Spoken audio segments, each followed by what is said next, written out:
Well, it's not football season, but we're going to do a Chad Grier football show anyway here in February. Thanks for joining us. And Coach Grier, it's been a long time. And you still have the jacket. I still have the jacket, and you still have the hat. Maybe we should switch up and I should wear a hat. That might help. You already tried the jacket. That didn't work for you. Yeah, that's true. That's no good. Anyway, we thought we'd have a show now because there have been some pretty good developments in the off season. Just this past Sunday, the Oceanside Athletic Department had a nice oyster roast across the street from Wando High School, and that went well. Were you pleased with the turnout and the fundraising from that? Yeah, the Friends Club actually put that together, and one of the things we've had a hard time doing a little bit is re-educating our community what the Friends Club is, which is not a traditional booster club. It really is the capital campaign arm of our school now. So that beautiful picture, I'm sure you'll zoom in on later when your assistant can move the camera, is what we're trying to do to get all of our as many of our student athletes on campus as possible, and excited about that. I think we had a great start. Julie Nestler, the president of our Friends Club, did a tremendous job with the oyster roast, and a great turnout. I think it's 250 people in our school community, and even some that weren't, that just were interested in what's going on and came out. Were very supportive. A lot of fun for our school community, and a great kickstart to the capital campaign. And all you guys capable of writing checks of any size. It's all 100% goes straight to building that. No overhead, no administrative fees, or nothing going to lawyers. But just whatever you can do to help out to make it happen, we sure would appreciate. What are you trying to do? Put me out of a job? At any rate, so congratulations to Julie and you and the team for the excellent oyster roast. It was a lot of fun. How much money did you spend? Hundreds of dollars. Hundreds of dollars. We did our share. You just won that case. You spent hundreds. Come on. I don't work on a percentage basis. Oh, Robert, we gotta. Anyway, let's talk about the seniors who are graduating, and I think you placed 12 in college football programs. So, well, I think when it's all said and done, we will. I think we had 6 on signing day, which is a great number as a percent of our seniors. But really, it's more about each individual than it is about the collective number. I mean, it's exciting for our program that many kids get the opportunity, have earned the opportunity to continue. But each case was very different, and ran the spectrum of the type of school and level of ball. But it was an exciting day. Our signing day event has become a really cool thing. It's a fun, well-attended event at school. A lot of the kids are there, and parents and extended family. And we had 11 student athletes from the school side, which is an AD I'm thrilled with. By comparison to other schools in the area, the school's a lot bigger. We've had great success any way you measure it. But each individual one of those student athletes just is a great story for all of them. Very proud of them. Well, I'm certainly glad to see Keegan Williams landed at UNC Charlotte. That's a great program with a dynamic football coach up there. Yeah, Coach Healy is fantastic, and I've built a really good relationship with him, and he's hired a energetic staff that really has bought into his culture. The community's behind him, their school community. I think the community at large in Charlotte. They had a great season. First bowl game in school history. Went down to the Bahamas. Keegan's going to be a great fit there. They lost their running back, Benji LeMay, who's now at going to I think he's going to the combine. I mean, he had a great career there. A local Charlotte kid that I've known and his family for years. And Keegan's got a chance to be that next guy. I mean, I think there's going to be some competition at that spot, but they're really excited to get Keegan, and I think it's a great fit and opportunity for him on and off the field. And Dylan Seabuck is going to be a Gamecock. Oh, what a great story that was. I mean, Dylan, I keep telling people he's 1 year old in the body he's wearing right now. What he did to transform his body and his game, it just showed so much work ethic and character and discipline. And man, he earned every bit of that. And he was all set to go to UNC. And actually, Monroe Freeling, our 9th grader that participated in the Adidas All-American game and got rave reviews from most people down there in Florida. The South Carolina offensive line coach came down to eyeball him and is he really 6'6"? I'm like, Coach, he's not. He's actually a little closer to 6'7". But he saw him, and then about that time Dylan comes walking by, and Coach sat down. We watched, put Dylan's highlights up on the wall in my office, and watched him, and he was very impressed. And literally a week later, Dylan's committed to be a Gamecock. So really a cool thing for Dylan. His academics made it easy. How well he's done academically his whole career, and not just being a smart kid, but a smart kid that applied himself. And really a great story for Dylan. Really excited. I think they think he's going to be a player for him. This isn't just hey, you're on the team. This is, hey man, we're excited about your future. That's great. Sean Cooney, quarterback, going to Drake, right? Well, and a great fit. I mean, I think we were all excited about Yale, which was a tremendous honor, and he earned that, and there were and others. But Drake, from the beginning, recruited him very well. They have an analytics program, and that's what Sean, another really smart kid, is an excellent student. He wanted to pursue data analytics from the jump, and one of the few places that has that, and also had a football opportunity that made sense. So I think that's a great decision, a great fit for Sean. Could not be more excited. He already weighs about, I think he weighed 202 the other day.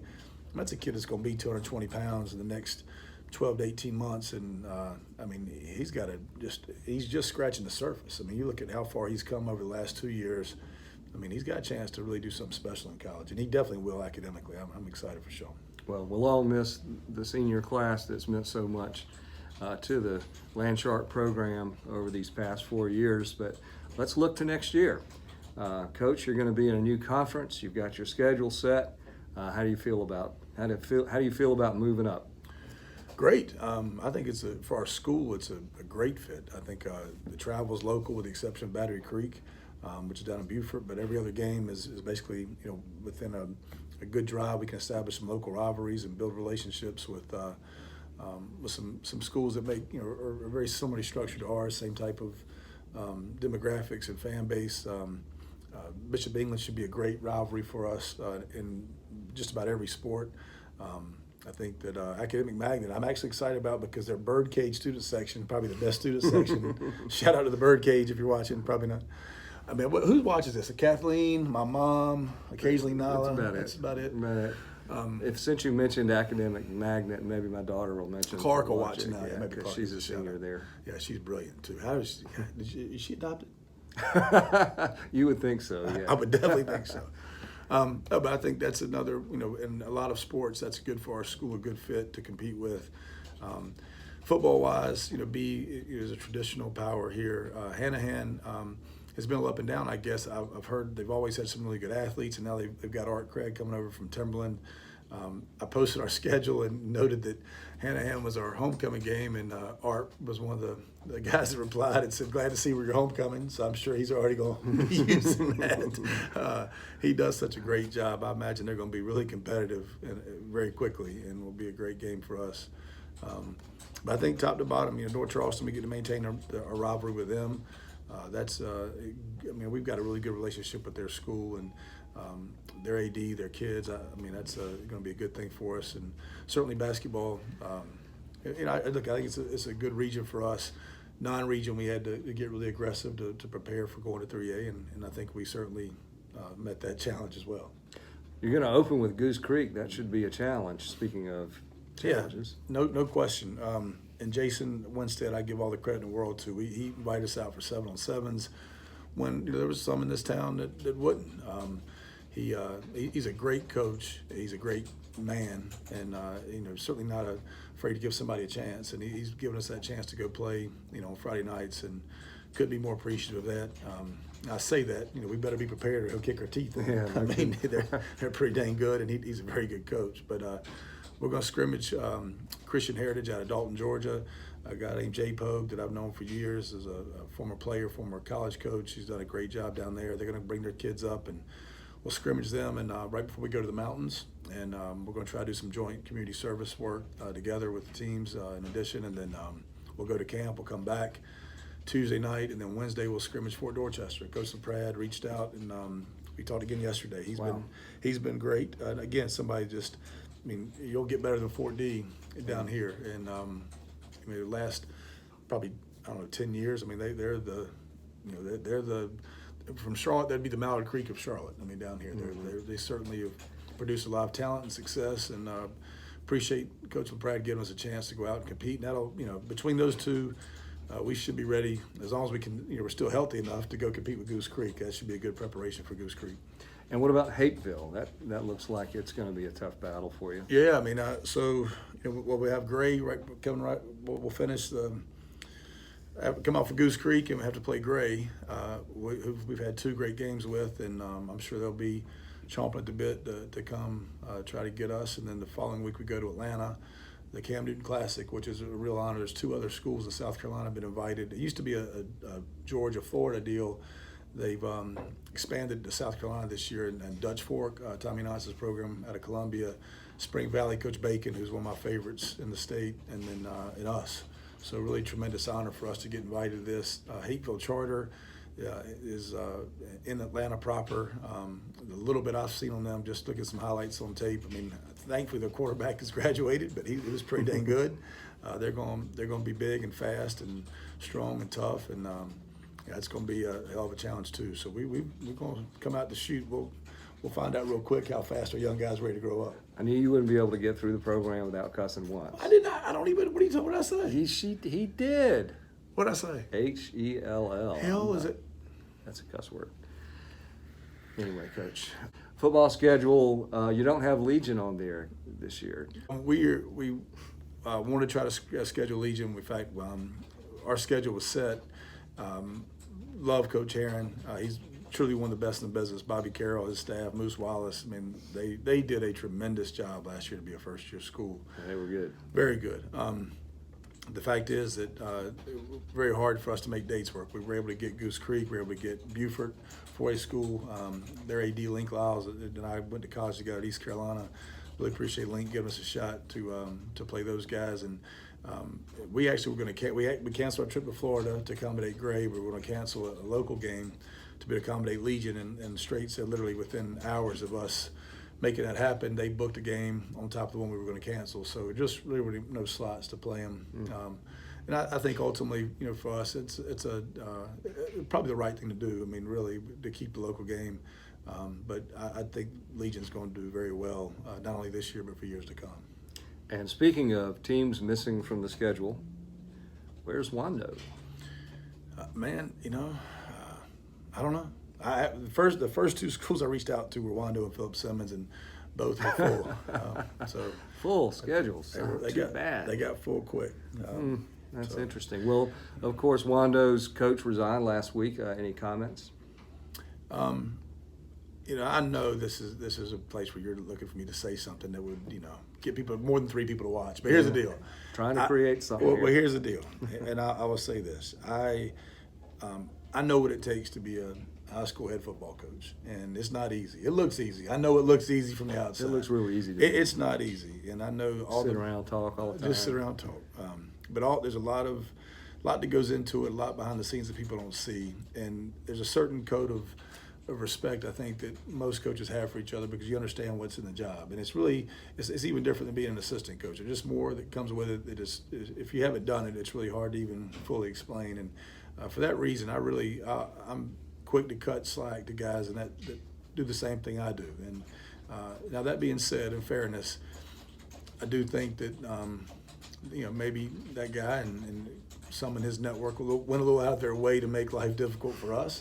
I don't fully understand that, but I just don't believe in disrespecting somebody that's doing the same job. I know how hard a job is, and it's not always measured in wins and losses. And I think it's easy to say, didn't win or did win, this, that, or the other. I think that the job is so much bigger than wins and losses, and situations are different. And we just happen to be in a situation. We've got a very supportive principal, a great student body, a great parent support system. Those are the things that really you have to have in place to be successful consistently at the high school level. And I don't know that he did or didn't have that, but at the end of the day, I don't worry about Wando or Philip Simmons or anybody else. I mean, all we can control is what we do here, and we try to build the best program we can be, as part of the best school we can be.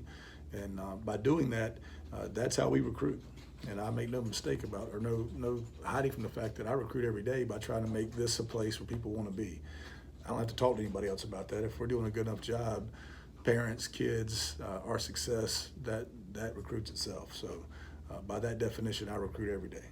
Well, it's a great program over here. The school is an atmosphere that provides both academics and excellence in athletics, and the community of parents and teachers and students is really something special. Yeah, that's what teachers. I'm glad you said that because we don't talk about that enough. But I'm here a lot.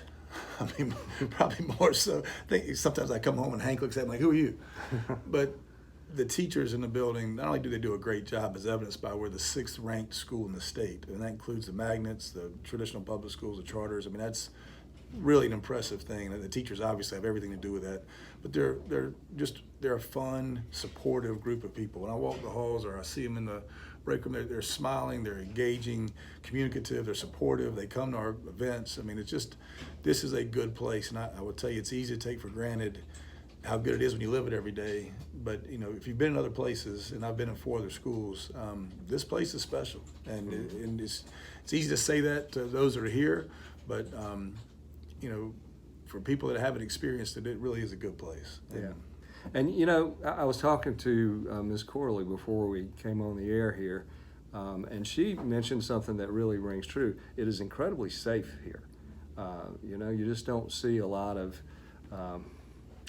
criminal activity, for lack of a better word, in the halls here that you do in some other places. And I think that goes back to, again, the whole community aspect. I mean, it's everything in this school starts with her. She does a great job of setting expectations, and if there have been issues, they have been dealt with very quickly.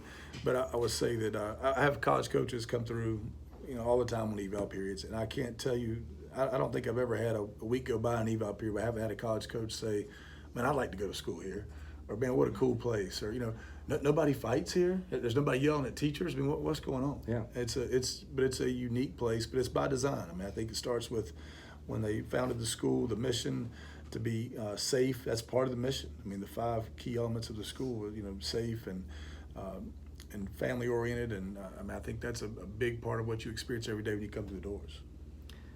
We're sounding a lot like a Oceanside infomercial, so let's switch back to football. God, you're not good at that. Let's see if we can keep our 2 listeners for a little bit longer. Hang in there, Mom. Viewers, I guess. Hi, Mimi. She's here. She drove down. Oh, is she? Yes. Right. Yeah. She's trying to take Kathleen off to Africa. So I hear. Yeah, Mimi's a world traveler now. She gets after it. No kidding. Anyway, tell us, what the off-season schedule looks like. How are the guys doing in the weight room, and what makes you excited about next season? Well, the buy-in, has been great. I mean, Coach Gates has been such a blessing. First, again, back to Miss Corley allowing us to bring that position in, and then for Gates to take the opportunity. What he does back there with all of our athletes, male, female, every team, is unique. You don't have that in most schools, and certainly we're thankful to have him. But with our football guys, there's such a good rapport there. He's done such a great job of not only structuring the programming of the workouts, but he leads every one of them. And I would tell you that that's a huge upgrade from the fact this is the guy that used to do it. He's a whole lot better at it than I am. Yeah. And so I'm excited for testing coming up in a couple of weeks to see how much better that the kids have responded to him versus me. But he really gets those boys fired up before the game. Oh, Good man. grief. If you haven't seen that before the game, you need to come a little early and watch. I told Gates if I look like that, I'd never wear a shirt. I wouldn't own any shirts. Me either. I'd walk around that shirt all day. As it stands, I need to buy your jacket. He does a great job. I think the other thing that's interesting about our kids is I think we had 62 in the building right now that are talking about playing football next year, and 31 of those guys are playing another sport. So we have what looks like we got concerned when I said we only got 27 guys working out today, and or a couple guys sick, and we're kind of going through the math. Then we start going through. We actually wrote them on the whiteboard and figure out, well, they're all playing another sport, and that's awesome. I mean, I'm not one of those that believes in specialization. I think playing multiple sports is a great thing. Selfishly, I wish we could figure out how to play multiple sports and still never miss a workout. But I think that's such an important part of the camaraderie and the culture of what we build to be successful in football, but and to make them better athletes. But love the fact that we got multi-sport athletes, and I also love the fact that of our gross universe of potential guys to be in the workouts, we stay in the 90+% participation range every day, and you can see it. The kids are getting bigger, they're getting stronger. I can't wait to see if they run faster. I think it's a big part of Gates' plan has been speed training, so I'm excited. And when does football practice begin? May. Spring ball's in May. We get 20 days, 10 days in pads. That is, we won't be able to get 20 days in the way the calendar works, but we'll be fine. We'll have plenty. We'll have a spring game like we normally do. We'll invite the community out. Hopefully, some of our incoming land sharks will be able to come out and see and observe some of that. But we can't get those guys to work with us until June. But it appears that we've got a good number of kids coming in. I've met a few of them. Looking forward to meeting the rest. But really excited about the future of our whole program. This year is going to be. Look, we lose every single skill guy we had last year. I mean, every starter at every position in the secondary and on offense. We look like we're going to be pretty good up front, but it's not that we're not without talent. We got guys that I think can play. They've done a great job in practice, and they've certainly taken leadership and ownership in the offseason, but now we got to find out, can they go out and make plays? And if they do, we'll be just fine. And I think they will at some point. Now, whether they do it from day one or mid-season, or at some point it'll happen. So it's just, that's the job as coaches we've got to do, is to figure out how to get them ready as quickly as possible. Okay, well, any final comments before we sign off for a while? If I had to ask you to pick between the Moondogs and the Bushwhackers, who would you pick? Moondogs. The Moondogs. Why? Because my dog is named Moon Pie. That was all I could come up with. All right, fair enough. That's what even is that? Who's their manager?